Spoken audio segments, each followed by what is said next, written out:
इस वीडियो में हम डिस्कस करेंगे कॉजेज ऑफ डेप्रिसिएशन। डेप्रिसिएशन क्यों होता है। पहला रीज़न है wear and tear due to use और पासेज ऑफ टाइम। जैसे जैसे हम किसी फिक्स एसेट्स को इस्तेमाल करते रहते हैं तो वो डिटीरिएट होता रहता है, वो उसकी वैल्यू घटती रहती है। उसमें इस्तेमाल करेंगे या पुराना होता जाएगा तो उसकी चीज़ें पुरानी जंग लगती जाएंगी। मशीन्स की जो जो इंजन वगैरह है उसमें प्रॉब्लम आती रहेगी, उसके अंदर जो नट्स वगैरह है वो घिसते जाएंगे, तो इसकी वजह से उसकी वैल्यू कम होती है। और ये हमारी टेक्निकल कैपेसिटी को, इसका मतलब वो पिछली बार से जितना प्रोडक्टिव था, जितना प्रोडक्शन करता था, अगली बार उससे कम करता जाएगा। दूसरा है एक्सपायरेशन ऑफ लीगल राइट्स। जैसे जैसे हम एसेट्स को इस्तेमाल करते रहते हैं, उसे यूज़ कहीं उसको यूज़ करने का राइट भी हमारा कम होता रहता है।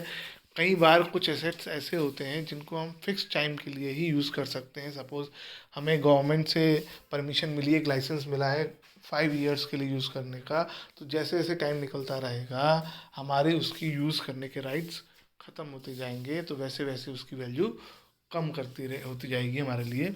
ऑब्सोलेसेंस का पहले भी मतलब बताया हुआ है। इसका मतलब ये है कि कोई चीज़ आउट ऑफ डेट हो जाना टेक्नोलॉजी अपग्रेड होने की वजह से। तो जैसे ही कोई आउट ऑफ डेट हो जाएगी टेक्नोलॉजी अपग्रेड की वजह से या मार्केट में चेंज आने की वजह से, तो लोग उसकी प्राइस कम कर देंगे, कम कम में ख़रीदना शुरू करेंगे। जब आप उसे बेचने जाओगे तो वो बहुत कम में बिकेगा। तो इस वजह से डेप्रिसिएशन लगाया जाता है। और उसके अलावा कुछ एबनॉर्मल फैक्टर्स होते हैं, जैसे कि एक्सीडेंट्स हो गए, अर्थक्वेक आ गई, फ्लड्स आ गए। इन सब की वजह से मशीन या एसेट जो है उनकी वैल्यू कम हो जाती है। इसी वीडियो में आगे पढ़ते हैं नीड फॉर डेप्रिसिएशन, कि क्या ज़रूरत है डेप्रिसिएशन की, क्यों लगाएं।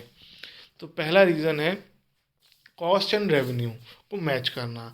हर एसेट्स जो है वियर एंड टीयर पे होता ही होता है और उसकी वैल्यू कम होती है जब भी उसे बिजनेस में यूज़ करेंगे। Depreciation is as much the cost as any other expense incurred in the normal course of business like sale. जैसे आप सैलरी पे करते हो, कैरेज पे करते हो, डेप्रिसिएशन भी उसी तरह का एक एक्सपेंस है। तो अगर आप सही प्रॉफिट निकालना चाहते हो अकाउंटिंग प्रिंसिपल्स के हिसाब से, तो आपको रेवेन्यू में से एक्सपेंस माइनस करना पड़ेगा और ऐसे में डेप्रिसिएशन को भी एक्सपेंस में लेना पड़ेगा। टैक्स कंसिडरेशन के लिए भी ये ज़रूरी रहता है। एक तरह से ये ऑर्गेनाइजेशन के लिए फ़ायदा है कि डेप्रिसिएशन को लेने से प्रॉफिट कम हो जाता है, जिसकी वजह से टैक्स कम देना पड़ता है। तो depreciation income tax authorities allow करती हैं as an expense for the business.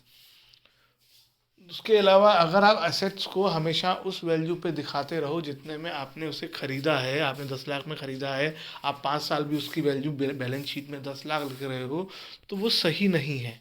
क्योंकि इसका मतलब आप अपनी सही वैल्यू नहीं दिखा रहे हैं अपने यूज़र्स को, क्योंकि एसेट की वैल्यू तो कम हो चुकी है और आप उसे ज़्यादा करके दिखा रहे हैं। तो इसलिए डेप्रिसिएशन लगाना सही रहता है ताकि आप अपने बिजनेस की ट्रू वैल्यू, हर एसेट की ट्रू वैल्यू दिखा सकें।